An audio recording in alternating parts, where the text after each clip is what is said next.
Hi everyone, welcome back to my YouTube channel. ಎಲ್ಲರೂ ಹೇಗಿದ್ದೀರಾ? I hope ಎಲ್ಲರೂ ಚೆನ್ನಾಗಿದ್ದೀರಾ ಅಂತ ಅನ್ಕೋತೀನಿ. ನೀವೇನಾದ್ರು ನನ್ನ ವಿಡಿಯೋನ ಫಸ್ಟ್ ಟೈಮ್ ವಾಚ್ ಮಾಡ್ತಾ ಇದ್ದೀರಾ ಅಂದರೆ ಖಂಡಿತವಾಗ್ಲೂ ನನ್ನ ಚಾನಲ್ನ ಸಬ್ಸ್ಕ್ರೈಬ್ ಮಾಡಿಕೊಂಡು ವಾಚ್ ಮಾಡಿ ಅಂತ ಹೇಳೋಕ್ಕೆ ಇಷ್ಟಪಡ್ತೀನಿ. ಸೊ ನಿಮ್ಮ ಸಪೋರ್ಟ್ ಅನ್ನೋದು ನನಗೆ ವೆರಿ ಇಂಪಾರ್ಟೆಂಟ್ ಆಗಿರುತ್ತೆ. ಹಾಗಾಗಿ ನಿಮ್ಗೆ ಎಷ್ಟಾಗುತ್ತೆ ಅಷ್ಟು ಲೈವ್ ಅಪ್ಡೇಟ್ಸ್, ಹಾಗೆ ಏನಿರುತ್ತೆ ರಿಯಲ್ ನ್ಯೂಸ್ನ ಕೊಡೋಣ ಅಂತ ಹೇಳ್ಬಿಟ್ಟು ಯೂಟ್ಯೂಬಲ್ಲಿ ಕೂಡ ನಾನು ವೀಡಿಯೋಸ್ನ ಮಾಡ್ತಾ ಇದ್ದೀನಿ. ಖಂಡಿತವಾಗ್ಲೂ ನಿಮಗೆ ನಾನು ಮಾಡುವಂಥ ವೀಡಿಯೋಸು ಕಂಟೆಂಟ್ ಎಲ್ಲ ಇಷ್ಟ ಆದರೆ ನನ್ನ ಚಾನಲ್ನ ಸಬ್ಸ್ಕ್ರೈಬ್ ಮಾಡಿಕೊಂಡು ವಿಡಿಯೋನ ವಾಚ್ ಮಾಡಿ, ಹಾಗೆ ವಿಡಿಯೋ ಇಷ್ಟ ಆದರೆ ಲೈಕ್ ಮಾಡಿ, ಹಾಗೆ ನಿಮ್ಮ ಫ್ರೆಂಡ್ಸ್ ಆ್ಯಂಡ್ ಫ್ಯಾಮಿಲಿ ಕೂಡ ಶೇರ್ ಮಾಡಿ ಅಂತ ಹೇಳ್ತಾ ಇವತ್ತಿನ ವಿಡಿಯೋನ ಸ್ಟಾರ್ಟ್ ಮಾಡೋಣ. ಅದಕ್ಕಿಂತ ಮುಂಚೆ ನಿಮ್ಮ ತಮ್ಮನೇಲಲ್ಲಿ ಆಲ್ರೆಡಿ ನೋಡಿರ್ತೀರಾ, ಒಂದೇ ದಿನದಲ್ಲಿ 7,000 ಇನ್ಕಮ್ ಜನ್ರೇಟ್ ಮಾಡಿದ್ದೀರಾ ಅಂತ ಕೂಡ ತುಂಬ ಜನ ವಾಟ್ಸಪ್ಪಲ್ಲಿ ಮೆಸೇಜ್ ಮಾಡ್ತಿರ್ತೀರಾ. ಯಾವ ಥರ ಮೇಡಮ್, ಹೇಗೆ ಸ್ಟಾರ್ಟ್ ಮಾಡಿದ್ದು ನೀವು ಅಂತ ಹೇಳಿ. ಆಬ್ವಿಯಸ್ಲಿ ಇವತ್ತಿನ ಲೈವ್ ಇನ್ಕಮ್ ಪ್ರೂಫ್ ಕೂಡ ಅಪ್ಡೇಟ್ ಮಾಡ್ತೀನಿ. ಅದಕ್ಕಿಂತ ಮುಂಚೆ ಒಂದು ಸ್ಮಾಲ್ ಸ್ಟೋರಿ. ಸೊ ಬೇರೆ ಯಾರ್ದು ಸ್ಟೋರಿ ಹೇಳ್ತಾ ಇಲ್ಲ, ಇಲ್ಲಿ ನಾನು ನನ್ನ ಒಂದು ಓನ್ ಎಕ್ಸ್ಪೀರಿಯೆನ್ಸ್, ನನ್ನ ಸ್ಟೋರಿನ ಶೇರ್ ಮಾಡ್ಕೊಳಕ್ಕೆ ಬಂದಿದ್ದೀನಿ. ಯಾಕಂದರೆ ನನ್ನಂಥ ಎಷ್ಟೊಂದು ಜನ ಹೆಣ್ಮಕ್ಳು ಆನ್ಲೈನ್ ಅಂದ ತಕ್ಷಣ ಫೇಕ್ ಇರುತ್ತೆ, ಫ್ರಾಡ್ ಇರುತ್ತೆ, ನಾವು ಯಾಕೆ ಟ್ರೈ ಮಾಡ್ಬೋದು, ಆಗಲ್ಲ ನಮ್ಮ ಹತ್ರ, ನನಗೆ 2 ಮಕ್ಕಳಿದ್ದಾರೆ, ನಾನು ಹೌಸ್ ವೈಫು, ನನಗೇನೂ ಎಜುಕೇಷನ್ ಇಲ್ಲ, ನಂಗೆ ಓದೋಕ್ಕೆ ಬರಲ್ಲ ಅಂತೇಳಿ ತುಂಬ ಜನ ಹಿಂದೆ ಉಳಿತಾ ಇರ್ತೀವಿ. ಸೊ ಅಂಥವ್ರಿಗೆ ನನ್ನ ಸ್ಟೋರಿಯಿಂದ ಏನಾದರೂ ಒಂದು ಪಾಸಿಟಿವ್ ಎನರ್ಜಿ ಬರ್ಬೋದು, ಅಥವಾ ನಾನು ಕೂಡ ಮಾಡ್ತೀನಿ ಅನ್ನೋ ಒಂದು ಕಾನ್ಫಿಡೆಂಟ್ ನಿಮ್ಮಲ್ಲಿ ಬರ್ಬೋದು ಬರ್ಬೋದು ಅಂತ ನಾನು ಇದೊಂದು ಚಿಕ್ಕ ಸ್ಟೋರಿ. ಆ ಚಿಕ್ಕ ಸ್ಟೋರಿ ಅನ್ನೋದಕ್ಕಿಂತ ತುಂಬ ಕಷ್ಟಪಟ್ಟಿದ್ದೀನಿ, ನನ್ನ ಸ್ಟೋರಿನ ಹೇಳ್ತೀನಿ. ಓಕೆನಾ? ಸೊ ಇಷ್ಟ ಇದ್ದರೆ ಕೇಳಿ, ಇಲ್ಲ ಅಂದರೆ ದಯವಿಟ್ಟು ಸ್ಕಿಪ್ ಮಾಡ್ಕೊಂಡು ಹೋಗಿ, ಏನೂ ಬೇಜಾರಿಲ್ಲ. ಓಕೆ, ಸ್ಟಾರ್ಟ್ ಮಾಡೋಣ. ಸೊ ನಾನು ಕೂಡ ಒಂದು ನಾರ್ಮಲ್ ಮಿಡ್ಲ್ ಕ್ಲಾಸ್ ಫ್ಯಾಮಿಲಿ ಹುಡುಗಿನೇ, ನಾರ್ಮಲ್ ಬ್ಯಾಕ್ಗ್ರೌಂಡಿಂದ ಬಂದಿರೋಂಥ ಹುಡುಗಿನೇ. ತುಂಬ ರಿಚ್ ಏನಲ್ಲ, ತುಂಬ ಬಡವರು ಅಲ್ಲ, ಮಿಡ್ಲ್ ಕ್ಲಾಸ್. ಓಕೆ, ಆ್ಯಾವ್ರೇಜ್ ಇದರಲ್ಲಿ ಇದ್ದವಳು. ಸೊ ಅಂಥವಳು.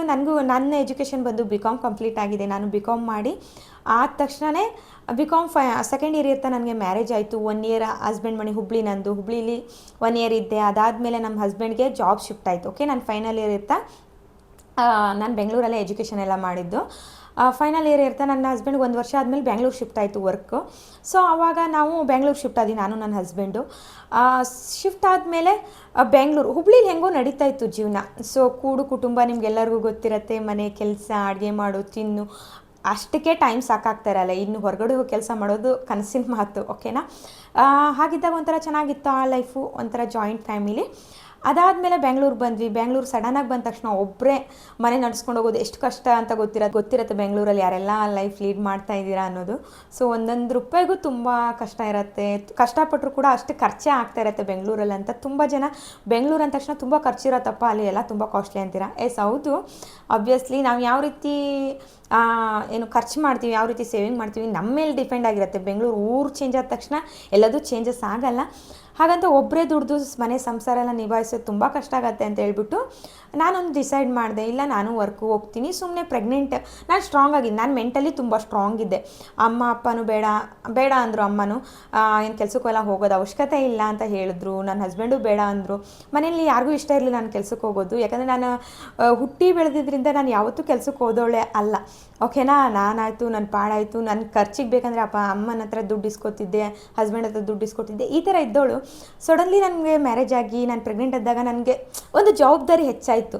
ಓಕೆ, ನನ್ನ ಮಗನೋ ಪ್ರೆಗ್ನೆಂಟ್ ಇದ್ದೀನಿ, ಏನೋ ಒಂದು ಮಾಡ್ಬೋದಲ್ವ, ಸುಮ್ಮನೆ ಮನೇಲೇ ಕೂತ್ಕೊಂಡು ಟೈಮ್ ಪಾಸ್ ಮಾಡೋ ಬದಲು ಆ್ಯಕ್ಟಿವ್ ಆಗಿದ್ದರೆ ಮಗು ಕೂಡ ಆ್ಯಕ್ಟಿವ್ ಆಗಿರುತ್ತೆ ಅಂತ ಹೇಳ್ಬಿಟ್ಟು, ಇಲ್ಲ ನಾನು ಕೆಲ್ಸಕ್ಕೆ ಹೋಗ್ತೀನಿ ಅಂತ ಹೇಳಿದೆ ಮನೇಲಿ. ಅವ್ರು ಒಪ್ಪಲಿಲ್ಲ ಅಂದರೂ ಕೂಡ ನಾನು ಒಪ್ಪಿಸ್ಬಿಟ್ಟು ರಿಟೇಲಲ್ಲಿ ಒಂದು ಜಾಬ್ ಸಿಕ್ತು. ಓಕೆ, ರಿಟೇಲಲ್ಲಿ ಮಾಡಿದ್ದೀನಿ. ರಿಟೇಲಲ್ಲಿ ಯಾರೆಲ್ಲ ಮಾಡಿದ್ದೀರಾ ಕಮೆಂಟ್ ಮಾಡಿ, ನಾನು ರಿಟೇಲಲ್ಲಿ ಮಾಡಿದ್ದೆ ಅಂತ. ಆಬ್ವಿಯಸ್ಲಿ ರಿಟೇಲಲ್ಲಿ ಮಾಡೋರು ಗೊತ್ತಿರುತ್ತೆ ಅದ್ರ ಕಷ್ಟ ಏನು, ಎಷ್ಟು ವರ್ಕ್ ಇರುತ್ತೆ ಅಂತ. ಬೇರೆ ಏನಾದ್ರು ಜಾಬ್ ಕೂತ್ಕೊಂಡು ಮಾಡಿ ಬಂದುಬಿಡ್ಬೋದು, ಬಟ್ 9 ಅವರ್ ನಿಂತು ಕೆಲಸ ಮಾಡೋದಿದೆಯಲ್ಲ, ತುಂಬ ಅಂದರೆ ತುಂಬ ಕಷ್ಟ. ಸೊ ಯಾಕೆ ಈ ಸ್ಟೋರಿ ಹೇಳ್ತಾ ಇದ್ದೀನಿ ಅಂದರೆ, ಕಂಪ್ಲೀಟಾಗಿ ಸ್ಟೋರಿ ಕೇಳಿ ಆಮೇಲೆ ನೀವು ಡಿಸಿಷನ್ ತೊಗೊಳ್ಳಿ. ಓಕೆನಾ? 9 ಅವರ್ ಕೆಲಸ, ಅದರಲ್ಲೂ ಕೂಡ ನಾನು ಪ್ರೆಗ್ನೆಂಟ್ ಇದ್ದೆ. 2 ಮಂತ್ ಆದಮೇಲೆ ನಾನು ವರ್ಕ್ ಸ್ಟಾರ್ಟ್ ಮಾಡಿದೆ. ಸೊ ಹಾಸ್ಪಿಟ್ಲೆಲ್ಲ ತೋರಿಸ್ತಾ, ಇಲ್ಲ ಏನೂ ತೊಂದರೆ ಇಲ್ಲ, ಆ್ಯಕ್ಟಿವ್ ಆಗಿದ್ದಾರೆ, ವರ್ಕ್ ಮಾಡ್ಬೋದು ಅಂತ ಕೂಡ ಡಾಕ್ಟರ್ ಕನ್ಸಲ್ಟೇಷನ್ ಎಲ್ಲ ಮಾಡಿ ಆದಮೇಲೆ ನಾನು ಜಾಬ್ ಸ್ಟಾರ್ಟ್ ಮಾಡಿದೆ. ಜಾಬ್ ಸ್ಟಾರ್ಟ್ ಮಾಡಿದಾಗ ನಾನು ಪ್ರೆಸೆಂಟಲ್ಲಿ ಜಾಬ್ ಮಾಡೋಲ್ಲಿ ಎಲ್ಲಿ ಕೂಡ ನಾನು ಪ್ರೆಗ್ನೆಂಟ್ ಇದ್ದೀನಿ ಅಂತ ಎಲ್ಲೂ ಗೊತ್ತಿರಲಿಲ್ಲ, ಯಾರಿಗೂ ಗೊತ್ತಿರಲಿಲ್ಲ. ನನಗೆ ಜಾಬ್ ಅಷ್ಟೊಂದು ರಿಕ್ವೈರ್ಮೆಂಟ್ ಇತ್ತು. ಸಂಬಳ ಅನ್ನೋದಕ್ಕಿಂತ ನಾನೇನೋ ಒಂದು ಮಾಡಬೇಕು, ನನ್ನದೇ ಆದಂಥ ಒಂದು ಇನ್ಕಮ್ ಇರಬೇಕು, ಚಿಕ್ಕ ಪುಟ್ಟ ಖರ್ಚಿಗಾದರೂ ನನ್ನ ಹಸ್ಬೆಂಡಿಗೆ ಹೆಲ್ಪ್ ಮಾಡಬೇಕು ಅನ್ನೋ ಭಾವನೆ ನಂಗೆ ತುಂಬ ಇತ್ತು. ಸೊ ಈ ಥರ ಪ್ರತಿಯೊಬ್ಬರು ಹೆಣ್ಮಕ್ಳಿಗೂ ಇರುತ್ತೆ, ನಾನೇನು ಸ್ಪೆಷಲ್ ಅಂತ ಹೇಳ್ತಾ ಇಲ್ಲ, ಇತ್ತು. ಹಾಗಾಗಿ ನಾನು ವರ್ಕ್ ಮಾಡ್ತೀನಿ ಅಂತ ಸ್ಟಾರ್ಟ್ ಮಾಡಿದೆ. ಓಕೆ. ಫಸ್ಟಿಗೆ ಸ್ಟಾರ್ಟಿಂಗ್ ಎಲ್ಲ ಚೆನ್ನಾಗಿ ಅನ್ನಿಸ್ತು. ಓಕೆ, ಕಂಫರ್ಟಬಲ್ ಮಾಡ್ತಾಯಿದ್ದೀನಿ. ಆಫ್ಟರ್ ಗೊತ್ತಿರತ್ತೆ ಪ್ರೆಗ್ನೆಂಟ್ ಇದ್ದವ್ರಿಗೆಲ್ಲರಿಗೂ ಬರ್ತಾ ಬರ್ತಾ ಕೆಲಸಗಳನ್ನ ಮಾಡೋಕ್ಕಾಗಲ್ಲ, ಸುಸ್ತಾಗೋದು, ತಲೆ ಸುತ್ತು ಬರೋದು. ಬಟ್ ನಾನು ಆ್ಯಕ್ಟಿವ್ ಆಗಿದ್ದೆ, ತುಂಬ ಅಂದರೆ ತುಂಬ ಆ್ಯಕ್ಟಿವ್ ಆಗಿದ್ದೆ. ಬೇರೆಯವ್ರ ಕೆಲಸನೂ ಕೂಡ ನಾನೇ ಆಟ ಆಡ್ಕೊಂಡು ಮಾಡಿಬಿಡ್ತಿದ್ದೆ, ಅಷ್ಟು ಚೆನ್ನಾಗಿ ಆ್ಯಕ್ಟಿವ್ ಆಗಿದ್ದಂಥ ಹುಡುಗಿ ನಾನು. ಆಮೇಲೆ ಅಲ್ಲಿ ಸಂಬಳ ಬಂದು ನಿಮಗೆ ಕೇಳಿದರೆ ಗೊತ್ತಿರತ್ತೆ ಎಲ್ಲರಿಗೂ ಕೂಡ, ಬಟ್ ಅಲ್ಲಿ ಸಂಬಳ ಬಂದು 15,000 ಬರ್ತಿರಲಿಲ್ಲ ಅಷ್ಟಕ್ಕಷ್ಟೇ. ನಾವು ಚೆನ್ನಾಗಿ ಸೇಲ್ಸ್ ಸ್ಕಿಲ್ಸ್ ಎಲ್ಲ ಚೆನ್ನಾಗಿ ಮಾಡಿದಾಗ ಇನ್ಸೆಂಟಿವ್ ಎಲ್ಲ ಅಂತ ಹೇಳ್ಬಿಟ್ಟು ಒಂದು 15-17 ತನಕ ಬರ್ತಿತ್ತು. ನಾನು ಅಪ್ರಾಕ್ಸಿಮೇಟ್ ಹೇಳ್ತಾ ಇದ್ದೀನಿ. ನನಗೆ ಮ್ಯಾನೇಜರ್ ಕೂಡ ಇದ್ದರು. ಗೊತ್ತಿರತ್ತೆ ಮ್ಯಾನೇಜರೆಲ್ಲ ಹೇಗಿರ್ತಾರೆ, ಸ್ಟ್ರಿಕ್ ಇರ್ತಾರೆ, ಜೋರು ಇರ್ತಾರೆ. ಒಂದು 5 ನಿಮಿಷ ಲೇಟ್ ಆದರು, ಲೇಡೀಸೇ ಇದ್ದರು. ಓಕೆನಾ. ಪ್ರೆಗ್ನೆಂಟ್ ಇದ್ದೀನಿ ಅಂತ ಗೊತ್ತಾದಮೇಲೆ ಇನ್ನೂ ಟಾರ್ಚರ್ಗಳು ನಂಗೆ ಜಾಸ್ತಿ ಆಯಿತು. ಒಂದು 5 ನಿಮಿಷ ಲೇಟಾಗಿ ಬಂದರು. ಯಾಕೆ 5 ನಿಮಿಷ ಮುಂಚೆನೇ ಬರಬೇಕಿತ್ತಲ್ವ? ನಾನು ಏನು ಟೈಮಿಂಗ್ಸ್ ಹೇಳಿದ್ರಿ? 9 o'clock ಅಂದರೆ 9 o'clock ಎಕ್ಸಾಕ್ಟಾಗಿ ನೀನು ಇಲ್ಲಿ ಇರಬೇಕು, ಫ್ಲೋರಲ್ಲಿ ಇರಬೇಕು, ಕೆಳಗಡೆ ಇದ್ದರೆ ಅದು ಸಂಬಂಧ ಪಡಲ್ಲ ಅಂತ ಹೇಳ್ತಿದ್ರು. ಸರಿ, ಓಕೆ. ನೆಕ್ಸ್ಟ್ ಡೇಯಿಂದ ನಾನು ಮತ್ತೆ ಏನು ಮಾಡ್ತಿದ್ದೆ, ಒಂದು 5 ನಿಮಿಷ ಮುಂಚೆನೇ ಹೋಗಿ ನಾನು ಫ್ಲೋರಲ್ಲಿ ಅಂದರೆ ನಾನು ಕರೆಕ್ಟ್ 9 o'clock, 1 ನಿಮಿಷ ಅನ್ನೋಕ್ಕಿಂತ ಮುಂಚೆನೇ ನಾನು 9 o'clock ಒಳಗಡೆ ನಾನು ಎಲ್ಲಿರ್ತಿದ್ದೆ. ಸೊ ಆ ಥರ ಎಕ್ಸಿಲೇಟರ್ ಆನ್ ಮಾಡಿರಲಿಲ್ಲ ಅಂದರೆ ಸ್ಟೆಪ್ ಹೊತ್ಕೊಂಬರಬೇಕು, ಸೆಕೆಂಡ್ ಫ್ಲೋರ್. ಓಕೆನಾ. ಆಗ್ತಿರ್ಲಿಲ್ಲ ಅಂತಲ್ಲ, ಬಟ್ ಏನು ಮಾಡಬೇಕು, ಏನೂ ಮಾಡೋಕ್ಕಾಗಲ್ಲ ಅಲ್ಲ. ಸೊ ನಾನು ವರ್ಕ್ ಮಾಡಲೇಬೇಕು, ನನ್ನ ಹತ್ರ ಸ್ಟ್ರಾಂಗ್ ಆಗಿದೆ, ನಾನು ಮಾಡಲೇಬೇಕು. ನನ್ನ ತಿಂಗಳಾದರೆ ನಂಗೆ ಸಂಬಳ ಬೇಕು, ನಂಗೆ ರಿಕ್ವೈರ್ಮೆಂಟ್ ಇದೆ ಅಮೌಂಟು ಅನ್ನೋ ಪರಿಸ್ಥಿತಿ ನಂದು. ಅಂದರೆ ನನಗೇನೂ ಇಲ್ಲ ಅಂತಲ್ಲ ನಾನು ಹೇಳ್ತಾ ಇಲ್ಲ. ಸೊ ನನ್ನ ಮೈಂಡ್ಸೆಟ್ಟಲ್ಲಿ ನಾನು ದುಡಿಬೇಕು, ನನ್ನ ದುಡ್ಡಿಂದ ನನಗೇನಾದರೂ ಹೆಲ್ಪ್ ಆಗುತ್ತೆ. ಸೊ ನನ್ನ ಹಸ್ಬೆಂಡ್ಗೆ ಹೆಲ್ಪ್ ಮಾಡಬೇಕು ಅನ್ನೋದು ನನ್ನ ಭಾವನೆ. ಓಕೆ. ಹಾಗಾಗಿ ಹಾಗೆ ಮಾಡ್ಕೊಂಡು ಹೋಗ್ತಾ ಇದ್ದೆ. ಬರ್ತಾ ಬರ್ತಾ ನನಗೆ ಡೇಟ್ ಜಾಸ್ತಿ ಆದಂಗೂ ಸುಸ್ತು, ಟೈರ್ಡ್ನೆಸ್ ಸ್ಟಾರ್ಟ್ ಆಯಿತು. ರಿಟೇಲಲ್ಲಿ ಬಾಕ್ಸ್ ಎತ್ತಿಡೋದಂತಿರುತ್ತೆ, ಎಲ್ಲದೂ ಇರುತ್ತೆ. ಓಕೆ. ಪ್ರೆಗ್ನೆಂಟ್ ಇದ್ದೀನಿ ಅಂತರೂ ಯಾರು ಕೂಡ ಅಲ್ಲಿ ಇದು ಮಾಡಲ್ಲ. ಎಲ್ಲೋ ಒಬ್ಬರು ಇರ್ತಾರೆ ಒಳ್ಳೆಯವ್ರು ಸಿಗಬೇಕಂತಂದರೆ, ನನ್ನ ಹಣೆ ಬರೋಕ್ಕೆ ಯಾರೂ ಸಿಗಲಿಲ್ಲ. ಎಲ್ಲೋ ಒಂದಿಷ್ಟು ಜನ ತುಂಬ ಹೆಲ್ಪ್ ಮಾಡ್ತಿದ್ರು. ನನ್ನ ಮ್ಯಾನೇಜರ್ ಏನಿರೋರು ಯಾವತ್ತೂ ಹೆಲ್ಪ್ ಮಾಡ್ತಿರ್ಲಿಲ್ಲ. ಸುಮ್ಮನೆ ತೋರ್ಕೆಗೆ ಮಾತ್ರ ಪ್ರೆಗ್ನೆಂಟ್ ಇದೆ ಕೂತ್ಕೋ ಅಂತ ಹೇಳ್ತಿದ್ರು. ಆಮೇಲೆ ನನ್ನ ಕೆಲಸ ಮಾತ್ರ ಚೆನ್ನಾಗಿ ತಗೋತಿದ್ರು. ಆವಾಗ ನನಗೆ ಗೊತ್ತಾಯಿತು ಕಷ್ಟ ಎಷ್ಟಿರುತ್ತೆ, ಒಂದು ದುಡ್ಡಿನ ಬೆಲೆ ಎಷ್ಟಿರುತ್ತೆ. ಇಷ್ಟು ದುಡಿಬೇಕಂದ್ರೆ ಇಷ್ಟೆಲ್ಲ ಕಷ್ಟಪಡ್ತಾಯಿದ್ರು ನಮ್ಮ ಅಪ್ಪ ಅಮ್ಮ ಆಗಿರ್ಬೋದು, ಹಸ್ಬೆಂಡ್ ಆಗಿರ್ಬೋದು, ಯಾರೇ ಆಗಿರ್ಬೋದು. ಹೊರಗಡೆ ಹೋಗಿ ದುಡಿತಾರೆ ಅಂದ ತಕ್ಷಣ ನಾವೇನೋ ಅನ್ಕೋತೀವಿ ಕಷ್ಟನೇ ಇರಲ್ಲ, ಆರಾಮಾಗಿ ದುಡ್ಕೊಂಡು ಸಂಬಳ ಬರುತ್ತೆ ಅಂತ. ಬಟ್ ತುಂಬ ಕಷ್ಟ ಇರುತ್ತೆ. ತುಂಬ ಕಷ್ಟಪಟ್ಟು ಅವರಲ್ಲಿ ಏನೇ ಅಂದ್ರೂ ಅನ್ನಿಸ್ಕೊಂಡು ಕೆಲಸ ಮಾಡಿ ಸಂಬಳ ಮಂತ್ ಎಂಡ್ ಅಥವಾ ಮಂತ್ ಸ್ಟಾರ್ಟಿಂಗ್ ಅಂದರೆ ಸಂಬಳ ಬರ್ತಿರತ್ತೆ ಪ್ರತಿಯೊಬ್ಬರಿಗೂ ಕೂಡ. ಆವಾಗ ರಿಯಲೈಸ್ ಆಯಿತು, ಓಕೆ ನಾನು ಅಂದ್ರೂ 8 ಮಂತ್ ತನಕ ಕಂಪ್ಲೀಟ್ ಮಾಡಿ ಆ ವರ್ಕ್ ಮಾಡಿ ಮುಗಿಸ್ದೆ. 9 ಅವರಲ್ಲಿ ಒಂದು 5 ನಿಮಿಷ ಕೂತ್ಕೊಳ್ಳೋಕೆ ನಂಗೆ ಟೈಮ್ ಸಿಗ್ತಿರಲಿಲ್ಲ ಅಷ್ಟೊಂದು. ಅದರಲ್ಲಿ ಮಾಲ್ಗಳಲ್ಲೆಲ್ಲ ಗೊತ್ತಿರುತ್ತೆ ನಿಮಗೆ, ರಿಟೇಲಲ್ಲಿ. ಸೊ ಪುರ್ಸತ್ತೆ ಇರೋದಿಲ್ಲ. ಅದರಲ್ಲೂ ಹಾಲಿಡೇಸ್ ಎಲ್ಲ ನಮ್ಗೆ ರಜೆನೇ ಸಿಗ್ತಾ ಇರಲಿಲ್ಲ. ಮೇನ್ಲಿ ನನಗೇನಾದ್ರು ಅಪಾಯಿಂಟ್ಮೆಂಟ್ ಇದೆ ಹಾಸ್ಪಿಟಲ್ದು ಅಂದಾಗ ನಾನು ವೀಕ್ ಆಫಲ್ಲೇ ಅಪಾಯಿಂಟ್ಮೆಂಟ್ ತೊಗೋತಿದ್ದೆ. ಹಾಸ್ಪಿಟಲ್ದೇನೇ ಇದ್ದರು ನನಗೆ ಎಕ್ಸ್ಟ್ರಾ ನಾನು ಯಾವತ್ತೂ ಲೀವ್ ಹಾಕಲೂ ಇಲ್ಲ ಕೂಡ. ವರ್ಕ್ ಅಷ್ಟೇ ಪ್ರೆಷರ್ ಜಾಸ್ತಿ ಇರ್ತಿತ್ತು. ಸೊ ಅದೆಲ್ಲ ಮುಗಿಸಿ ಆದಮೇಲೆ ಡೆಲಿವರಿ ಆಯಿತು. ನಾನು ಯಾವಾಗಲೂ ಆ್ಯಕ್ಟಿವ್ ಆಗಿರುವಂಥ ಹುಡುಗಿ. ನಂಗೆ ಯಾವತ್ತೂ ಸುಮ್ಮನೆ ಕೂತ್ಕೊಳ್ಳೋಕ್ಕಾಗಲ್ಲ. ಹೊಸದನ್ನು ಏನಾದರೂ ಕಲಿತಾ ಇರಬೇಕು, ಇಲ್ಲ ಏನಾದರೂ ಒಂದು ವರ್ಕ್ ಮಾಡ್ತಾ ಇರಬೇಕು, ಆ ಥರ ಇದ್ದವಳು ನಾನು. ಹಾಗಾಗಿ ಏನು ಮಾಡಿದೆ, ವರ್ಕ್ ಎಲ್ಲ ಕಂಪ್ಲೀಟ್ ಅದು ಮುಗೀತು. 8 ಮಂತ್ಗೆ ನಾನು ಸ್ಟಾಪ್ ಮಾಡಿಬಿಟ್ಟೆ. 1 ಮಂತ್ ಲೀವಲ್ಲಿದ್ದೆ. ಆಮೇಲೆ ಡೆಲಿವರಿ ಆಯಿತು. ಒಂದು ಮುದ್ದಾದ ಹೆಣ್ಮಗಳು ಕೂಡ ಹುಟ್ಟಿದ್ಲು. ನಮ್ಮ ಮನೆಗೆ ಮಹಾಲಕ್ಷ್ಮಿ ಕೂಡ ಬಂದಳು.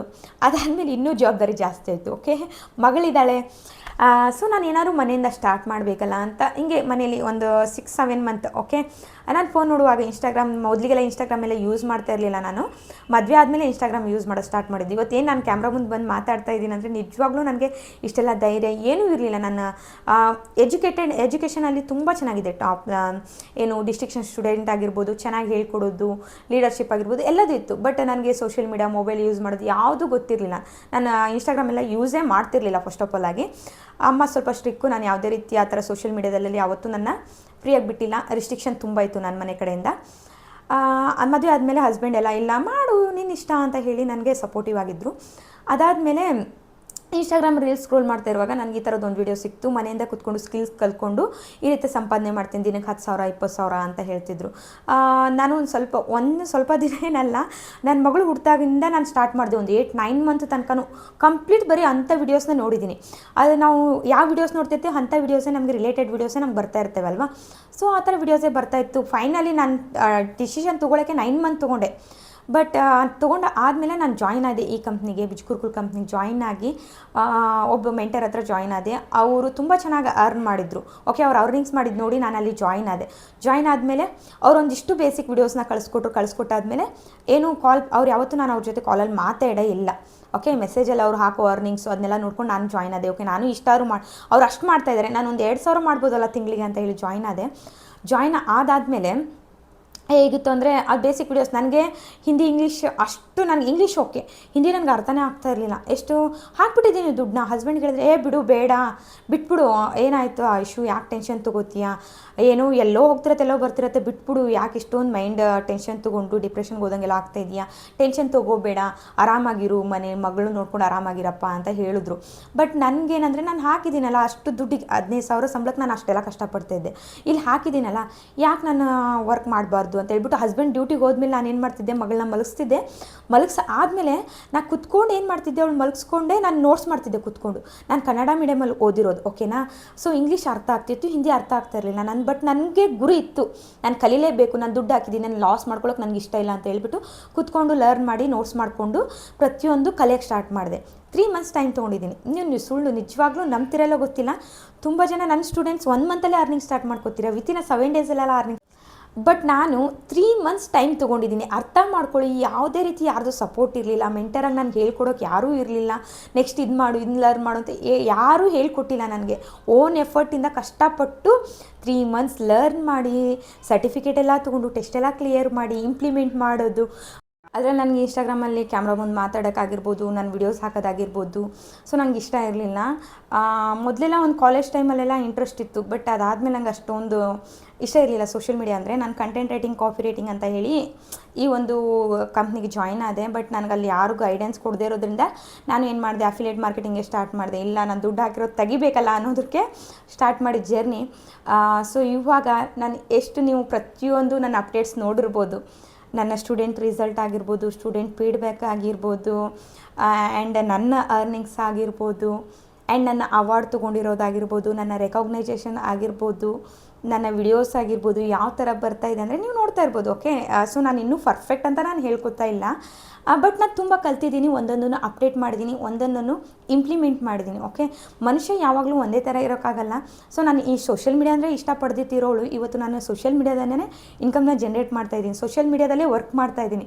ಅರ್ಥ ಮಾಡ್ಕೊಳ್ಳಿ, ನಾವೊಂದು ಇಷ್ಟಪಡ್ತಾ ಇದ್ದರೆ ನಮ್ಗೆ ಅದು ಕಂಫರ್ಟಬಲ್ ಅಂತ ಅಲ್ಲ ಅನಿಸುತ್ತೆ, ಬಟ್ ನಾವು ಅದರಲ್ಲೇ ಮೂವ್ ಆನ್ ಆಗಬೇಕಾಗಿರತ್ತೆ. ಅಲ್ಲಿ ಏನೂ ಮಾಡೋಕ್ಕಾಗಲ್ಲ, ವಿಧಿ ಆಟ ಅಂತಾರಲ್ಲ ಆ ಥರ. ಸೊ ಈ ಥರ ನನ್ನ ಒಂದು ಜರ್ನಿ ಇತ್ತು. 9 to 5 ಜಾಬ್ ಮಾಡಿ ಅಲ್ಲಿ ಅಷ್ಟೆಲ್ಲ ಕಷ್ಟಪಟ್ಟಿದ್ದಕ್ಕೆ 9 ಅವರ್ ನಿಂತು ನನಗೆ ಎಷ್ಟೇ ಸುಸ್ತಾದರೂ ಟಯರ್ಡ್ ಆದರೂ ನಾನು ರೆಸ್ಟ್ ಮಾಡ್ತಿದ್ದೆ, ಕೆಲಸ ಮಾಡಿದ್ದಕ್ಕೆ ಇವತ್ತು ನನಗೆ ಒಂದು ಒಳ್ಳೆ ಪ್ಲ್ಯಾಟ್ಫಾರ್ಮ್ ಸಿಕ್ಕಿದೆ. ನಾನು ತುಂಬ ಖುಷಿಯಿಂದ ಹೇಳ್ಕೊತೀನಿ. ಬಿಜ್ಕುರ್ಕುಲ್ ನೀವು ತುಂಬ ಜನ ಅನ್ಬೋದು ಫೇಕ್ ಇದೆ, ಫ್ರಾಡ್ ಇದೆ ಅಂತ ಹೇಳ್ತಾರೆ. ಒಂದ್ಸತಿ ಗೂಗಲಲ್ಲಿ ಹೋಗಿ ಚೆಕ್ ಮಾಡ್ಕೊಳ್ಳಿ. ಲೀಗಾಲಿಟಿ ಆಗಿರ್ಬೋದು 2023ರಲ್ಲಿ ಈ ಕಂಪ್ನಿ ಸಿಒಗೆ ಭಾರತೀಯ ಉದ್ಯೋಗ ರತ್ನ ಅವಾರ್ಡ್ ಕೂಡ ಕೊಟ್ಟಿದ್ದಾರೆ. ಫೇಕು ಫ್ರಾಡು ಕಂಪ್ನಿಗೆ ಸುಮ್ಮನೆ ಅವಾರ್ಡ್ಗಳನ್ನ ಕೊಡೋದಿಲ್ಲ. ಆ್ಯಂಡ್ ಸಿಒಗೂ ಕೊಟ್ಟಿದ್ದಾರೆ. ಓಕೆನಾ, ನಮಗೆ ಅಮೌಂಟ್ ಏನು ಪೇಮೆಂಟ್ ಬರುತ್ತಲ್ವ ಆವಾಗ ಕೂಡ 2% ಟ್ಯಾಕ್ಸ್ ಕಟ್ಟಾಗಿಯೇ ನಮಗೆ ಸ್ಯಾಲ್ರಿ ಅನ್ನೋದು ಕ್ರೆಡಿಟ್ ಆಗುತ್ತೆ. ಹಾಗೆಯೇ ಸೊ ಅದಿಷ್ಟ ಆಯಿತು. ಓಕೆನಾ, ಆ್ಯಂಡ್ ನಮ್ಮ ವರ್ಕ್ನ ರೆಕಗ್ನೈಸೇಷನ್ ಮಾಡಿ ಅವಾರ್ಡ್ನೆಲ್ಲ ನಮ್ಮ ಮನೆಗೆ ಕಳಿಸ್ಕೊಡ್ತಾರೆ. ನಾನು ಇವತ್ತಿನವರೆಗೂ ಇಷ್ಟೆಲ್ಲ ಅವಾರ್ಡ್ ತೊಗೊಂಡಿದ್ದೀನಿ ಅಂದರೆ ನನ್ನ ಮನೆಗೆ ಅವಾರ್ಡ್ನ ಕಂಪ್ನಿಯವ್ರು ಕಳಿಸ್ಕೊಟ್ಟಿದ್ದಾರೆ. ನಾನು ಡೆಲ್ಲಿಗಿಲ್ಲಿ ಎಲ್ಲೂ ಹೋಗೋಕ್ಕಾಗಿಲ್ಲ, ಯಾಕಂದರೆ ನಂಗೆ ಚಿಕ್ಕ ಚಿಕ್ಕ ಮಕ್ಕಳಿದ್ದಾರೆ. ನಾನು ಮನೆ ಬಿಟ್ಟು ಎಲ್ಲೂ ಹೊರಗೆ ಹೋಗೋಕ್ಕಾಗಲ್ಲ. ನಾನು ಇಲ್ಲೇ ಎಲ್ಲರೂ ಹೋಗಬೇಕಂದ್ರೆ ಇಲ್ಲೇ JP ನಗರ್, ಜಯನಗರ ಇಷ್ಟೇ ಹೋಗಕ್ಕೆ ಸಾಧ್ಯ. ತುಂಬ ಲಾಂಗ್ ಡೆಲ್ಲಿಗಿಲ್ಲೆಲ್ಲ ಮಕ್ಕಳು ಕರ್ಕೊಂಡು ಹೋಗೋದು ತುಂಬ ರಿಸ್ಕ್ ಅನಿಸುತ್ತೆ. ನಾನು ಆ ಥರ ರಿಸ್ಕ್ ಎಲ್ಲ ನಾನು ತೊಗೊಳ್ಳಲ್ಲ, ಯಾಕಂದ್ರೆ ಚಿಕ್ಕ ಚಿಕ್ಕ ಮಕ್ಕಳಿದ್ದಾರೆ. ಏನೇ ಆದರೂ ನಾವೇ ಜವಾಬ್ದಾರಿ ಆಗಿರುತ್ತೆ, ನೋಡ್ಕೋಬೇಕಾಗತ್ತಲ್ಲ ಬಂದಾದಮೇಲೆ. ಸೊ ಹಾಗಾಗಿ ನಾನು ಎಲ್ಲೂ ಹೋಗಿಲ್ಲ. ನನಗೆ ಏನು ತಲುಪಬೇಕಿತ್ತು ಅಂಥ ಅವಾರ್ಡ್ಗಳನ್ನೆಲ್ಲ ಕಂಪ್ನಿಯಿಂದ ನನ್ನ ಮನೆಗೆ ಕಳಿಸ್ಕೊಟ್ಟಿದ್ದಾರೆ. ಸೊ ಇಷ್ಟೆಲ್ಲ ನೋಡಿದ್ಮೇಲೂ ನೀವು ಇನ್ನೂ ಥಿಂಕ್ ಮಾಡ್ತಾ ಇದ್ದೀರಂದರೆ ಇನ್ಯಾವ ಥರ ಹೇಳಬೇಕು ಅಂತ ನನಗೆ ಗೊತ್ತಿಲ್ಲ. ನನ್ನ ಲೈಫ್ ಈ ಪ್ಲ್ಯಾಟ್ಫಾರ್ಮ್ ಬರೋಕ್ಕಿಂತ ಮುಂಚೆ ಹೇಗಿತ್ತು, ಬಟ್ ಇವಾಗ ನಾನು ತುಂಬ ಅಂದರೆ ತುಂಬ ಚೇಂಜಸ್ ಆಗಿದ್ದೀನಿ. ಈ ಕಂಪ್ನಿಯಿಂದ ನಾನು ತುಂಬ ದುಡ್ದಿದ್ದೀನಿ, ಪ್ರಾಜೆಕ್ಟ್ ತೊಗೊಂಡಿದ್ದೀನಿ, ಫ್ರೀಲಾನ್ಸಿಂಗಲ್ಲಿ ವರ್ಕ್ ಮಾಡಿದ್ದೀನಿ, ತುಂಬ ಜನಕ್ಕೆ ಗೈಡ್ ಮಾಡಿದ್ದೀನಿ. ನನ್ನಂತ ಎಷ್ಟೊಂದು ಜನಕ್ಕೆ ಹೆಣ್ಮಕ್ಳಿಗೆ ಈಗ ಆಗಿರ್ಬೋದು, ಗಂಡು ಮಕ್ಕಳು ಇದ್ದಾರೆ. ಓಕೆ, ತುಂಬ ಜನ ಕೇಳ್ತಾರೆ, ಏನು ಮೇಡಮ್ ಹೆಣ್ಮಕ್ಳಿಗೆ ಫೀಡ್ಬ್ಯಾಕ್ ಮಾತ್ರ ಹಾಕ್ತೀರಾ, ಬಾಯ್ಸ್ ಯಾರು ವರ್ಕ್ ಮಾಡಿಲ್ವಾ ನಿಮ್ಮ ಮೆಂಟರ್ಶಿಪ್ಪಲ್ಲಿ ಅಂತ ಕೇಳ್ತೀರಾ. ಆಬ್ವಿಯಸ್ಲಿ ತುಂಬ ಜನ ಮಾಡಿದ್ದಾರೆ. ನಿಮ್ಗೆಲ್ಲರಿಗೂ ಗೊತ್ತಿರುತ್ತೆ, ಬಾಯ್ಸ್ ಆಲ್ಮೋಸ್ಟ್ ಅಲ್ಲಿ ಕ್ಯಾಮ್ರಾ ಮುಂದೆ ಬರೋಕ್ಕಾಗಿರಲಿ, ಫೀಡ್ಬ್ಯಾಕ್ ಕೊಡೋಕ್ಕಾಗಿರಲಿ ಇಷ್ಟಪಡಲ್ಲ. ಸೊ ಹಾಗಾಗಿ ನಾನು ಯಾರ್ದು ಬಾಯ್ಸ್ದು ವಿಡಿಯೋಸ್ ಇದ್ದರೂ ಕೂಡ ನಾನು ಅವ್ರನ್ನ ಸೋಷಿಯಲ್ ಮೀಡಿಯಾದಲ್ಲಿ ಶೋ ಮಾಡೋಕ್ಕೆ ಆಗಲ್ಲ. ಅವ್ರು ಓಕೆ ಅಂದರೆ ಮಾತ್ರ ನಾನು ಕೂಡ ಫೀಡ್ಬ್ಯಾಕ್ನ ಬೇರೆ ಬೇರೆ ಅಪ್ಡೇಟ್ಸ್ ಮಾಡ್ಬೋದು ಅಷ್ಟೇ. ಸೊ ಅವ್ರು ಆ ಥರ ಇಷ್ಟಪಡೋದಿಲ್ಲ, ನಾನು ಹಾಗಾಗಿ ಯಾವುದು ಬಾಯ್ಸ್ ಹಾಕೋದಿಲ್ಲ. ಯಾರು ಬೇಕಿದ್ರೂ ವರ್ಕ್ನ ಮಾಡ್ಬೋದು. ಇಷ್ಟೆಲ್ಲ ನೋಡಿದ್ಮೇಲೂ ನೀವು ಇನ್ನೂ ಯೋಚನೆ ಮಾಡ್ತಾ ಇದ್ದೀರಾ ಅಂದರೆ ನನಗೆ ಯಾವ ಥರ ಹೇಳಬೇಕು ಅಂತ ನನಗೆ ಅರ್ಥನೇ ಆಗ್ತಾಯಿಲ್ಲ. ಸೊ ನೋಡಿ ತಿಳ್ಕೊಂಡಾದಮೇಲೆ ಈ ಕಂಪ್ನಿ ಕಂಪ್ಲೀಟ್ಲಿ ಲೀಗಲ್ ಇದೆ, ಯಾವುದೇ ರೀತಿ ಡೌಟ್ಸ್ ಬೇಡ. ಜುಲೈಯಿಂದ ನಿಮಗೆ ಕಂಪ್ಲೀಟಾಗಿ ಕನ್ನಡದಲ್ಲಿ ಕ್ಲಾಸಸ್ ಕೂಡ ಸಿಗ್ತಾ ಇದೆ ಕಂಪ್ನಿ ಕಡೆಯಿಂದ. ಓಕೆ, ಆ್ಯಂಡ್ ಫ್ರೀಲಾನ್ಸಿಂಗಲ್ಲಿ ತುಂಬ ಅಂದರೆ ತುಂಬ ಪ್ರಾಜೆಕ್ಟ್ಗಳನ್ನ ಲಾಂಚಸ್ ಮಾಡ್ತಾ ಇದ್ದಾರೆ. ಸೊ ಜಾಬ್ಗೆ ನೀವು ಎಲ್ಲೂ ಹೋಗೋ ಅವಶ್ಯಕತೆನೇ ಇಲ್ಲ. ಮೊದಲೆಲ್ಲ ಈ 2026ರಲ್ಲಿ ಏನು ಜನವರಿಂದ ಏನಿತ್ತು ಅವಾಗಿಂದನೇ ಸ್ವಲ್ಪ ಜಾಬ್ಸ್ ಇದ್ವು, ಇಲ್ಲ ಅಂತಲ್ಲ. ಇವಾಗ ಇನ್ನೂ ಜಾಸ್ತಿ ಜಾಬ್ಸ್ನ ಪ್ರೊವೈಡ್ ಮಾಡ್ತಾ ಇದ್ದಾರೆ ಜುಲೈಯಿಂದ. ಸೊ ಹಾಗೆ ಕೋರ್ಸಸ್ಗಳನ್ನ ಕೂಡ ತುಂಬ ಜಾಸ್ತಿ, ಇನ್ನೂ 15 ಕೋರ್ಸಸ್ಗಳನ್ನ ಆ್ಯಡ್ ಮಾಡ್ತಾ ಇದ್ದಾರೆ. ಈ ಕಂಪ್ನಿ 185 ಕಂಟ್ರೀಸಲ್ಲಿ ಕೂಡ ಬ್ರಾಂಚಸ್ ಅನ್ನೋದನ್ನ ಓಪನ್ ಮಾಡ್ಕೊಂಡಿದೆ. ಇಷ್ಟೆಲ್ಲ ತಿಳ್ಕೊಂಡು ಆದಮೇಲೆ ಕನ್ನಡದಲ್ಲಿ ಪ್ರೊವೈಡ್ ಮಾಡ್ತಾ ಇದ್ದಾರೆ ಅಂತ ಹೇಳಿದೆ, ಓಕೆನಾ. ಆ್ಯಂಡ್ ಎಷ್ಟೇ ನಮಗೆ ನಮ್ಮ ಲ್ಯಾಂಗ್ವೇಜಲ್ಲ ಅಂತ ಆದರೂ ಕೂಡ ಅದರಲ್ಲಿ ನಿಮ್ಗೆ ಏನಿಲ್ಲ ಅಂದರೂ ಒಂದು 32ರಿಂದ 47 ಕೋರ್ಸಸ್ಗಳಿರುತ್ತೆ. ನಿಮಗೆ ಒಂದು ರೈಟ್ ಗೈಡೆನ್ಸ್ ಅನ್ನೋದು ಬೇಕೇ ಬೇಕು ಪ್ರತಿಯೊಬ್ಬ ವ್ಯಕ್ತಿಗೂ. ನಾನು ಇರೋ ಥರ ಕಷ್ಟಪಡಬಾರ್ದು ಅಂದರೆ ಒಂದು ಒಳ್ಳೆ ಮೆಂಟರ್ನ ಸೆಲೆಕ್ಟ್ ಮಾಡ್ಕೊಳ್ಳಿ. ಯಾರಾದರೂ ಆಗಿರಲಿ, ನಾನೇ ಅಂತಲ್ಲ, ಈ ಪ್ಲ್ಯಾಟ್ಫಾರ್ಮಲ್ಲಿ ತುಂಬ ಜನ ವರ್ಕ್ ಮಾಡ್ತಾಯಿದ್ರು. ಯಾರ ಹತ್ರ ಆದರೂ ಜಾಯ್ನ್ ಆಗಿ ಒಳ್ಳೆ ಮೆಂಟರ್ನ ಸೆಲೆಕ್ಟ್ ಮಾಡಿಕೊಂಡು ಜಾಯ್ನ್ ಆಗಿ.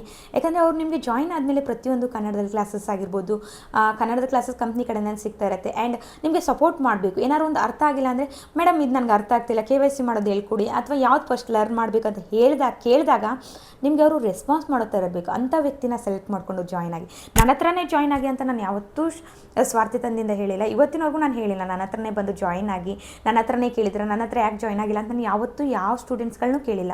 ಅದು ನಿಮ್ಮ ಇಷ್ಟ, ಓಕೆ.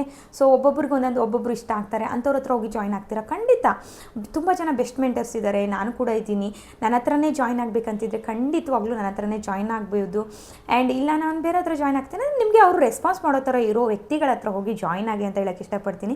ಯಾಕಂದರೆ ಅಮೌಂಟ್ ಅನ್ನೋದು ಸುಮ್ಮನೆ ಅಲ್ಲ, ಕಷ್ಟಪಟ್ಟಿರೋ ದುಡ್ಡು. ಯಾರ್ಯಾರ ಹತ್ರ ಹೋಗಿ ಎಲ್ಲೆಲ್ಲೋ ಹಾಕಿ ಜಾಯ್ನ್ ಆಗಿ ಅಲ್ಲಿ ಅವ್ರು ಕ್ಲಾಸ್ ಕೊಡ್ತಿಲ್ಲ, ರೆಸ್ಪಾನ್ಸ್ ಮಾಡ್ತಿಲ್ಲ ಅಂದಾಗ ಬೇರೆಯವ್ರ ಹತ್ರ ಬಂದು ಮತ್ತೆ ಮೆಂಟರ್ಶಿಪ್ ಎಕ್ಸ್ಟ್ರಾ ಪೇ ಮಾಡಿ ಕಲಿಯೋದ್ರಲ್ಲಿ ಅರ್ಥ ಇರಲ್ಲ. ಒನ್ ಟೈಮ್ ಇನ್ವೆಸ್ಟ್ಮೆಂಟ್ ಮಾಡುವಾಗ ಒಬ್ಬ ಬೆಸ್ಟ್ ಪರ್ಸನ್ನ ಸೆಲೆಕ್ಟ್ ಮಾಡ್ಕೊಂಡು ಜಾಯ್ನ್ ಆದರೆ ನಿಮ್ಮ ಲೈಫ್ ಕೂಡ ಆರಾಮಾಗಿ ಕೂತ್ಕೊಂಡು ಸ್ಕಿಲ್ಸ್ ಕಲ್ತ್ಕೊಂಡು ವರ್ಕ್ ಮಾಡ್ಬೋದು. ನಾನು ಪಟ್ಟಿರೋಂಥ ಕಷ್ಟ ಯಾರೂ ಪಡೋಕ್ಕೆ ಹೋಗಬೇಡಿ. ಒಳ್ಳೆ ಮೆಂಟರ್ನ ಸೆಲೆಕ್ಟ್ ಮಾಡ್ಕೊಂಡು ಜಾಯ್ನ್ ಆಗಿ. ಹಾಗಂತ ನನ್ನ ಮೆಂಟರ್ನ ನಾನು ಯಾವತ್ತೂ ಬ್ಲೇಮ್ ಮಾಡಿಲ್ಲ. So very good person, but ಅವ್ರಿಗೂ ಟೈಮ್ ಇರ್ತಿತ್ತು ಎಲ್ಲೋ ಗೊತ್ತಿಲ್ಲ. ನನ್ನಂಥ ಸಾವಿರಾರು ಜನ ಸ್ಟೂಡೆಂಟ್ಸು ಹೇಳ್ಕೊಡೋಕ್ಕಾಗಲ್ಲ ಅಂತ ನಾನು ಅಂದ್ಕೊಂಡು ನನ್ನ ದಾರಿ, ನನಗೇನು ಬೇಕಿತ್ತು ನಾನು ಕಟ್ಟಿದ್ದೀನಿ, ನನಗೆ ದಾರಿ ತೋರಿಸಿದ್ದಾರೆ ಅಂತ ಹೇಳ್ಬಿಟ್ಟು ನಾನು ಮೂವ್ ಆನ್ ಆದೆ. ಬಟ್ ಪ್ರತಿಯೊಬ್ಬರು ಅದೇ ಥರ ಇರಲ್ಲ ಅಲ್ಲ. ಒಬ್ಬೊಬ್ರಿಗೆ ಅರ್ಥನೇ ಆಗಲ್ಲ, ಯಾವ್ದು ಕಲಿಬೇಕು ಯಾವ್ದು ಬಿಡಬೇಕು ಅಂತ ಅರ್ಥ ಆಗಲ್ಲ. ಆವಾಗ ಸೊ ಒಬ್ಬರು ಸಹಾಯಕ್ಕೆ ಒಬ್ಬರಾದರೂ ಬೇಕೇ ಬೇಕಾಗುತ್ತೆ. ಅದಕ್ಕೋಸ್ಕರನೇ ಒಂದು ಒಳ್ಳೆ ಮೆಂಟರ್ಶಿಪ್ನ ಸೆಲೆಕ್ಟ್ ಮಾಡ್ಕೊಂಡು ಜಾಯ್ನ್ ಆಗಿ ಅಂತ ಹೇಳೋಕ್ಕೆ ಇಷ್ಟಪಡ್ತೀನಿ. ಬನ್ನಿ ಇವತ್ತಿನ ಲೈವ್ ಅರ್ನಿಂಗ್ ಪ್ರೂಫ್ನ ತೋರಿಸ್ತೀನಿ. ತುಂಬ ಜಾಸ್ತಿ ಹೇಳಿಬಿಟ್ಟೆ ಅನಿಸುತ್ತೆ, ಸಾರಿ ಫಾರ್ ದಟ್. ಬೇಜಾರು ಮಾಡ್ಕೋಬೇಡಿ. ಒಂದು ಸಿಂಪಲ್ ಸ್ಟೋರಿ, ಬಟ್ ಇನ್ನೂ ನಾನು ಎಷ್ಟೊಂದು ಹೇಳೋಕ್ಕಾಗಿಲ್ಲ. ಅದನ್ನೆಲ್ಲ ಶೇರ್ ಮಾಡ್ತೀನಿ ಒಂದು ಸ್ಟೆಪ್ ಬೈ ಸ್ಟೆಪ್ ವಿಡಿಯೋದಲ್ಲಿ. ಸೊ ಇವತ್ತಿನ ಲೈವ್ ಅರ್ನಿಂಗ್ ಪ್ರೂಫ್ ಕೂಡ ಶೋ ಮಾಡ್ತೀನಿ. ನಾನು ಇಲ್ಲಿ ಏನು ವರ್ಕ್ ಮಾಡ್ತಾ ಇದ್ದೀನಿ ಅದು ನಿಮಗೆ ಇಲ್ಲಿ ಸ್ಕ್ರೀನ್ ಮೇಲೆ ಶೋ ಆಗ್ತಾ ಇರುತ್ತೆ. ನಾನು ಅಟ್ಯಾಚ್ ಮಾಡಿರ್ತೀನಿ, ಓಕೆನಾ. ಸೊ ಅದನ್ನ ನೋಡ್ಕೊಳ್ಳಿ. ಡೈರೆಕ್ಟಾಗಿ ಇವಾಗ ನಾನು ವೆಬ್ಸೈಟ್ಗೆ ಲಾಗಿನ್ ಆಗ್ತಾ, ಡೇಟ್ ಆ್ಯಂಡ್ ಟೈಮ್ ಕೂಡ ಕ್ಲಿಯರಾಗಿ ಚೆಕ್ ಮಾಡ್ಕೊಳ್ಳಿ. ಮಂಡೇ 22 ಜೂನ್ 9:50 ಆಯಿತು. ಸೊ ವೆಬ್ಸೈಟ್ ಇದೆ ಬಿಜ್ಕುರ್ಕುಲ್ ಲಾಗಿನ್ ಅಂತ. ನಾನು ಲಾಗಿನ್ ಆಗ್ತಾ ಇದ್ದೀನಿ. ಮೇಲ್ ID ಪಾಸ್ವರ್ಡ್ ಒಂದು ಟೈಮ್ ಇನ್ವೆಸ್ಟ್ಮೆಂಟ್ ಮಾಡೋದ್ರಿಂದ ಸೊ ನನಗೆ ಲಾಗಿನ್ ಆಕ್ಸೆಸ್ ಅನ್ನೋದು ಕಂಪ್ನಿ ಕಡೆಯಿಂದ ಸಿಕ್ಕಿದೆ. ಸೊ ಮೇಲ್ ID ಪಾಸ್ವರ್ಡ್ ಆಲ್ರೆಡಿ ಸೇವ್ ಇದೆ, ನಾನು ಹಾಕಿ ಲಾಗಿನ್ ಆಗ್ತಿದ್ದೀನಿ. ವೆಬ್ಸೈಟ್ ಓಪನ್ ಆಗಿದೆ, ನೋಡ್ತಾ ಇರ್ಬೋದು. ನಾನಿರುವಂಥ ದಿ ಬೆಸ್ಟ್ ಪ್ಯಾಕೇಜ್ ಬಂದು ಫಿನಾನ್ಸ್ ಮಾಸ್ಟ್ರಿ. ಎಲ್ಲರಿಗೂ ನಾನು ಯಾವರೆಲ್ಲ 1 ವರ್ಷದಿಂದ ಫಾಲೋ ಮಾಡ್ತಿರೋ ಪ್ರತಿಯೊಬ್ಬರಿಗೂ ಗೊತ್ತಿರುತ್ತೆ. ನಾನು ವರ್ಕ್ ಮಾಡ್ತಿರೋ ಕೋರ್ಸ್ ಬಂದು ಫಿನಾನ್ಸ್ ಮಾಸ್ಟ್ರಿ. 15,000 ಪೇಮೆಂಟ್ ಮಾಡಿದ್ದು, ಓಕೆ. ಸೊ ಈ ಕೋರ್ಸಿಂದನೇ ಸೊ ಇಷ್ಟೆಲ್ಲ ಇನ್ಕಮ್ನ ಜನ್ರೇಟ್ ಮಾಡ್ತಾಯಿದ್ದೀನಿ. ಹಾಗೆ 15,000 ಕೋರ್ಸ್ ನೀವು 15,000 ಪೇ ಮಾಡೋದ್ರಿಂದ ಇದ್ರ ಬಿಲೋ ಇರೋ ಇದೇನೇ ಆಗಿರ್ಬೋದು, influence mastery, traffic mastery, branding mastery, marketing mastery, ಇದೆಲ್ಲ ಕೋರ್ಸ್ಗಳು ನಿಮಗೆ ಫ್ರೀ ಆಫ್ ಕಾಸ್ಟ್ ಇರಲೇ ಇರುತ್ತೆ. ಹಾಗೆ ಜುಲೈಯಿಂದ ಇದರಲ್ಲಿ ಎಕ್ಸ್ಟ್ರಾ 15 ಕೋರ್ಸ್ಗಳು ಆ್ಯಡ್ ಆಗ್ತಾ ಇದ್ದಾವೆ, ಓಕೆ. ಸೊ ಜುಲೈ ಒಳಗಡೆ ನೀವೇನಾದ್ರು ಈ ವಿಡಿಯೋ ನೋಡ್ತಾ ಇದ್ರೆ ಖಂಡಿತವಾಗ್ಲೂ ಒಂದು ಒಳ್ಳೆ ನಿರ್ಧಾರ ತೊಗೊಂಡು ಜಾಯ್ನ್ ಆಗಿ. ಯಾಕಂದರೆ ಜುಲೈಯಿಂದ ನಿಮಗೆ ಪ್ರೈಸಸ್ ಬಂದು ಹೈ ಆಗ್ತಾ ಇದೆ, ಓಕೆ. ಆ್ಯಂಡ್ ಇವತ್ತಿನ ಅರ್ನಿಂಗ್ಸ್ ಅಫಿಲಿಯೇಟ್ ಫಿನೈಲ್ ಓಪನ್ ಮಾಡಿದ್ದೀನಿ. ಡ್ಯಾಶ್ಬೋರ್ಡ್ ಓಪನ್ ಮಾಡ್ತಾಯಿದ್ದೀನಿ, ನೋಡ್ತಾ ಇರ್ಬೋದು, ಶೋ ಆಗ್ತಾ ಇದೆ ಸ್ಕ್ರೀನ್ ಮೇಲೆ. ಇವತ್ತು ಸಿಂಗಲ್ ನನ್ನ ನೇಮ್ ಕೂಡ ಕ್ಲಿಯರ್ಲಿ ಮೆನ್ಷನ್ ಆಗಿದೆ. ಕಾಪಿ ಪೇಸ್ಟ್ ಕೂಡ ಮಾಡ್ತಿದ್ದೀನಿ, ನೋಡ್ಬೋದು. 1 ಸೆಕೆಂಡ್. ಕಾಫಿ ಪೇಸ್ಟ್ ಕೂಡ ಆಗ್ತಾ ಇದೆ, ಓಕೆ. ಆ್ಯಂಡ್ ಟುಡೇಸ್ ಅರ್ನಿಂಗ್ಸ್ ಬಂದು 7,000 ರುಪೀಸ್. ಅದು ಕೂಡ ಕಾಫಿ ಪೇಸ್ಟ್ ಮಾಡ್ತಾ ಇದ್ದೀನಿ. ಆ್ಯಂಡ್ ಲಾಸ್ಟ್ 7 ಡೇಸಲ್ಲಿ ನೋಡ್ತಾ ಇರ್ಬೋದು, ಇವಾಗ 2-3 ದಿನದಿಂದ ನಾನು ಒಂದೇ 3 ದಿನದಲ್ಲಿ ಒಟ್ಟು 27,000 ರುಪೀಸ್ನ ಅರ್ನಿಂಗ್ಸ್ನ ಮಾಡಿದ್ದೀನಿ. ಆ್ಯಂಡ್ 30 ಡೇಸಲ್ಲಿ 31,000 ರುಪೀಸ್ ಇನ್ಕಮ್ನ ಜನ್ರೇಟ್ ಮಾಡಿದ್ದೀನಿ. ಈ 31,000 ರುಪೀಸ್ ಸಂಬಳ ತೊಗೊಳಕ್ಕೆ ನಾನು 2 ತಿಂಗಳು ವರ್ಕ್ ಮಾಡಬೇಕಾಗಿತ್ತು. 9 ಅವರ್ ನಿಂತ್ಕೊಂಡೇ ವರ್ಕ್ ಮಾಡಬೇಕಿತ್ತು, ಕುತ್ಕೊಳ್ಳೋಕೆ ಆಗ್ತಾ ಇರಲಿಲ್ಲ. ಎಷ್ಟು ಪೇನ್ ಇರುತ್ತೆ ಅಂತ ಅರ್ಥ ಮಾಡ್ಕೊಳ್ಳಿ. ಸೊ ನನಗೆ ಆವಾಗಲೇ ಅರ್ಥ ಆಗಿದ್ದು ಸ್ಕಿಲ್ಸ್ ಕಲಿಯೋದು ಎಷ್ಟು ವೆರಿ ಇಂಪಾರ್ಟೆಂಟ್. ಇವಾಗ ಮನೇಲೇ ಕೂತ್ಕೊಂಡು ಆರಾಮಾಗಿ ಮಕ್ಕಳನ್ನ ನೋಡ್ಕೊಂಡು ನನ್ನ ಕೆಲಸ ಎಲ್ಲ ಮಾಡಿಕೊಂಡು ನನ್ನ ಫ್ರೀ ಟೈಮಲ್ಲಿ ವರ್ಕ್ ಮಾಡಿ ಇಷ್ಟೆಲ್ಲ ಇನ್ಕಮ್ನ ಜನ್ರೇಟ್ ಮಾಡ್ತಾಯಿದ್ದೀನಿ ಅಂದರೆ ಅವತ್ತು ನಾನು ಪಟ್ಟಿರೋಂಥ ಕಷ್ಟ. ಸೊ ಅದ್ರ ಬೆಲೆ ನನಗೆ ಗೊತ್ತಿದೆ, ಎಷ್ಟು ಕಷ್ಟ ಇರುತ್ತೆ ಅನ್ನೋದು. 15,000 ಸುಮ್ಮನೆ ಬರಲ್ಲ ಅಲ್ಲ, ಎಷ್ಟು ಕಷ್ಟಪಟ್ಟಿದ್ರೆ ಬರ್ತಿತ್ತು. ಸೊ ಇವಾಗ ಮನೇಲೇ ಕೂತ್ಕೊಂಡು ಮಾಡೋಂಥ ವರ್ಕ್ ಸಿಕ್ಕಿದೆ, ಯಾಕೆ ಕಷ್ಟಪಡಬಾರ್ದು ಅಂತ ವರ್ಕ್ ಮಾಡ್ತಾಯಿದ್ದೀನಿ, ಅದ್ರ ತಕ್ಕಾಗೆ ರಿಸಲ್ಟ್ನ ನಾನು ತೊಗೋತಾ ಇದ್ದೀನಿ. ಸೊ ಮ್ಯಾಪಲ್ಲೂ ಕೂಡ ಶೋ ಮಾಡ್ತಾ ಇದ್ದೀನಿ, ಅದನ್ನು ಕೂಡ ಚೆಕ್ ಮಾಡ್ಕೊಳ್ಳಿ ಡೇಟ್ನ. 22/06/2026 7,000 rupees. ನೀವು ಕೂಡ ಜಾಯಿನ್ ಆಗಬೇಕು, ವರ್ಕ್ ಮಾಡಬೇಕು ಅಂತ ಇದ್ದರೆ ಖಂಡಿತವಾಗ್ಲೂ ನಾವು ತೊಗೊಳ್ಳೋ ಒಂದು ನಿರ್ಧಾರ ನಮ್ಮ ಲೈಫ್ ಚೇಂಜ್ ಮಾಡುತ್ತೆ ಅಂತಂದರೆ ಯಾಕೆ ತೊಗೊಳ್ಬಾರ್ದು ಹೇಳಿ, ಯಾಕೆ ಡಿಲೇ ಮಾಡಬೇಕು? ಸೊ ನಿಮ್ಗೆ ಏನಾದ್ರು ಡೌಟ್ಸ್ ಇದೆ ಅಂದರೆ ಖಂಡಿತವಾಗ್ಲೂ ಸ್ಕ್ರೀನ್ ಮೇಲೆ ಕಾಣಿಸ್ತಾ ಇರೋ ನಂಬರ್ಗೆ ಫಸ್ಟು ವಾಟ್ಸಪ್ಪಲ್ಲಿ ಮೆಸೇಜ್ ಮಾಡಿ. ಕಂಪ್ಲೀಟಾಗಿ ನಾನು ಯೂಟ್ಯೂಬ್ ಲಾಂಗ್ ವೀಡಿಯೋದಲ್ಲಿ ಏನೇನು ಹಾಕಿದ್ದೀನಿ ಅಲ್ಲೆಲ್ಲ ಕುತ್ಕೊಂಡು ಸ್ವಲ್ಪ ಪ್ರೀ ಮಾಡಿಕೊಂಡು ನೋಡಿ ಆದಮೇಲೆ ನಿಮಗೆ ಇಂಟ್ರೆಸ್ಟ್ ಇದೆ ಜಾಯಿನ್ ಆಗೋಕ್ಕೆ, ಇನ್ನೂ ಸ್ವಲ್ಪ ಡೌಟ್ಸ್ ಇದೆ ಅಂದಾಗ ವಾಟ್ಸಪ್ಪಲ್ಲಿ ಮೆಸೇಜ್ ಮಾಡಿ. ಇಲ್ಲ ಮೇಡಮ್ ನಾನು ನಿಮ್ಮ ಕಂಪ್ಲೀಟ್ ಯೂಟ್ಯೂಬ್ ವೀಡಿಯೋಸ್ನೆಲ್ಲ ನೋಡಿದ್ದೀನಿ, ನಿಮ್ಮ ಮೆಂಟರ್ಶಿಪ್ಪಲ್ಲಿ ಜಾಯಿನ್ ಆಗಬೇಕಂತ ಇದ್ದೀನಿ, ನಿಮ್ಮ ಜೊತೆ ಮಾತಾಡಬೇಕು, ಇನ್ನೂ ಸ್ವಲ್ಪ ಕ್ಲಾರಿಟಿ ಬೇಕು ಅನ್ನೋದಾಗಿದ್ದರೆ ಖಂಡಿತವಾಗ್ಲೂ ಮೆಸೇಜ್ ಮಾಡಿ. ನಾನು ಯಾವ ಟೈಮಿಂಗ್ಸಲ್ಲಿ ಹೇಳಿರ್ತೀನಿ ಆ ಟೈಮಿಂಗ್ಸಲ್ಲಿ ಕಾಲ್ ಮಾಡಿ ನಿಮ್ಮ ಡೌಟ್ಸ್ ಕ್ಲಿಯರ್ ಮಾಡಿಕೊಂಡು ಜಾಯಿನ್ ಆಗ್ಬೋದು. ಅವಕಾಶ ಅನ್ನೋದು ಪದೇ ಪದೇ ಬರೋದಿಲ್ಲ, ಬಂದಾಗ ಯುಟಿಲೈಸ್ ಮಾಡ್ಕೊಳ್ಳಿ. ನಾನು ಅವತ್ತು ನನಗೆ ಬಂದಿರೋಂಥ ಅವಕಾಶನ ಯುಟಿಲೈಸ್ ಮಾಡ್ಕೊಂಡಿದ್ದಕ್ಕೆ ಇವತ್ತು ಲಕ್ಷಾನುಗಟ್ಟಲೆ ದುಡಿತಾ ಇದ್ದೀನಿ, ಸೋಷಿಯಲ್ ಮೀಡಿಯಾನೇ ಯೂಸ್ ಮಾಡಿಕೊಂಡು, ಟ್ರೆಂಡಿಂಗಲ್ಲಿರೋ ಸ್ಕಿಲ್ಸ್ಗಳನ್ನ ಕಲ್ತ್ಕೊಂಡು. ಓಕೆ, ಸೊ ನಿಮ್ಮ ಮುಂದೆ ಕೂಡ ಅವಕಾಶ ಬಂದಿದೆ, ಆ ಅವಕಾಶನ ಉಪಯೋಗಿಸ್ಕೋತೀರಾ ಅಥವಾ ಕಾಲಿಂದ ಓದಿತೀರಾ ನೀವು ಬಿಟ್ಟಿದ್ದು, ನಿಮ್ಮ ಲೈಫು ನಿಮ್ಮ ನಿರ್ಧಾರ. So all the very best. ಹಾಗೆ ಈ ವಿಡಿಯೋ ನಿಮಗೆ ಯೂಸ್ಫುಲ್ ಅನಿಸಿದ್ದು, ನಾನು ಮಾತಾಡಿರೋದು ಏನಾದ್ರು ಮಿಸ್ಟೇಕ್ ಆಗಿದ್ದರೆ ಖಂಡಿತವಾಗ್ಲೂ ಕ್ಷಮಿಸ್ಬಿಡಿ. ನನ್ನ ಸ್ಟೋರಿನ ನಾನು ಹೇಳಿದ್ದೀನಿ, ಯಾವುದೇ ರೀತಿ ಯಾರಿಗೂ ಬೇಜಾರು ಮಾಡಬೇಕಂತಾಗಲಿ ಏನೂ ಇಲ್ಲ. ನನ್ನ ಲೈಫಲ್ಲಿ ನಾನು ಕಷ್ಟಪಟ್ಟಿದ್ದನ್ನ ನಿಮ್ಮ ಜೊತೆ ಶೇರ್ ಮಾಡ್ಕೊಂಡಿದ್ದೀನಿ. ನಿಮ್ಗೆ ಇಷ್ಟ ಅಂದರೆ ಲೈಕ್ ಮಾಡಿ, ಹಾಗೆ ನಿಮ್ಮ ಫ್ರೆಂಡ್ಸ್ ಆ್ಯಂಡ್ ಫ್ಯಾಮಿಲಿಗೂ ಕೂಡ ಶೇರ್ ಮಾಡಿ. ನನ್ನಂಥ ಎಷ್ಟೊಂದು ಜನ ಹೆಣ್ಮಕ್ಳು ಕಷ್ಟಪಡ್ತಿರ್ತೀರಲ್ವ, ಸೊ ಅಂಥವ್ರಿಗೆ ಶೇರ್ ಮಾಡಿದರೆ ಏನೋ ಒಂದು ಅವ್ರು ಕಲಿತೀನಿ ಅನ್ನೋ ಇಂಟ್ರೆಸ್ಟ್ ಇರೋರಿಗೆ ಶೇರ್ ಮಾಡಿ. ಓಕೆ, ಸುಮ್ಮನೆ ದುಡ್ಡು ಹಾಕಿ ಏನೂ ಲರ್ನ್ ಮಾಡಲಿಲ್ಲ ಅಂದರೆ ಖಂಡಿತವಾಗ್ಲೂ ಇದರಲ್ಲಿ ಇನ್ಕಮ್ ಜನ್ರೇಟ್ ಆಗಲ್ಲ. ನೀವು ಇಲ್ಲಿ ದುಡ್ಡು ಹಾಕ್ತೀರಾ ಅಂದಮೇಲೆ ಸ್ಕಿಲ್ಸ್ಗಳನ್ನ ಕಲಿಬೇಕು, ವರ್ಕ್ ಮಾಡಬೇಕು, ಆವಾಗ ನೀವು ಕೂಡ ಸಂಪಾದನೆ ಮಾಡೋಕ್ಕೆ ಸಾಧ್ಯ. ನನ್ನ ಕಡೆಯಿಂದ 100 to 200% ಸಪೋರ್ಟ್ ಇದ್ದೇ ಇರುತ್ತೆ. ಸೊ ಪ್ರತಿಯೊಂದು ಸ್ಟೂಡೆಂಟ್ ಫೀಡ್ಬ್ಯಾಕ್ ನೋಡ್ಕೊಳ್ಳಿ, ನನ್ನ ಸ್ಟೂಡೆಂಟ್ಸ್ಗಳಿಗೆ ನಾನು ಯಾವ ರೀತಿ ಸಪೋರ್ಟಿವ್ ಆಗಿರ್ತೀನಿ ಅನ್ನೋದನ್ನ ನೋಡಿಕೊಂಡು ಆಮೇಲೆ ನೀವು ಚೇಂಜ್ ಆಗಬೇಕು. ನೀವು ಫಿನಾನ್ಷಿಯಲಿ ಇಂಡಿಪೆಂಡೆಂಟ್ ಆಗಬೇಕಂದ್ರೆ ಒನ್ ಟೈಮ್ ಇನ್ವೆಸ್ಟ್ಮೆಂಟ್ ಇದ್ದೇ ಇರುತ್ತೆ. ಯಾವುದೇ ರೀತಿ ಫ್ರೀ ಆಫ್ ಕಾಸ್ಟಲ್ಲಿ ಏನು ಕೂಡ ಸಿಗೋದಿಲ್ಲ. ಇನ್ವೆಸ್ಟ್ಮೆಂಟ್ ಮಾಡೋಕ್ಕೆ ರೆಡಿ ಇದ್ದು ಜಾಯಿನ್ ಆಗಬೇಕಂತ ಇದ್ದರೆ ಸ್ಕ್ರೀನ್ ಮೇಲೆ ಕಾಣಿಸ್ತಾ ಇರೋ ನಂಬರ್ಗೆ ಕಾಲ್ ಮಾಡಿ, ಇವತ್ತೇ ಜಾಯಿನ್ ಆಗಿ. All the very best guys. Limited slots ಮಾತ್ರ ತೊಗೊಳ್ಳೋದು ನಾನು ಮಂತ್ಲಿಗೆ, ಯಾಕಂದರೆ ತುಂಬ ಜನ ಆದರೆ ನನಗೂ 2 ಮಕ್ಕಳನ್ನ ನೋಡಿಕೊಂಡು ನಿಮಗೂ ಗೈಡ್ ಮಾಡೋಕ್ಕೆ ಕಷ್ಟ ಆಗುತ್ತೆ. ತುಂಬ ಜನ ನಾನು ತೊಗೊಳ್ಳೋದೇ ಇಲ್ಲ, ಯಾವತ್ತೂ ತೊಗೊಂಡಿಲ್ಲ, ಇನ್ನು ಮುಂದೆ ಕೂಡ ತೊಗೊಳ್ಳೋದಿಲ್ಲ. ಲಿಮಿಟೆಡ್ ಸ್ಲಾಟ್ಸ್ ಮಾತ್ರ ಇರುತ್ತೆ. ಇಂಟ್ರೆಸ್ಟ್ ಇದ್ದವರು ಡೈರೆಕ್ಟ್ಲಿ ಕಾಲ್ ಮಾಡಿ ರಿಜಿಸ್ಟ್ರೇಷನ್ ಮಾಡ್ಕೊಳ್ಳಿ. Okay, all the very best guys. Thank you.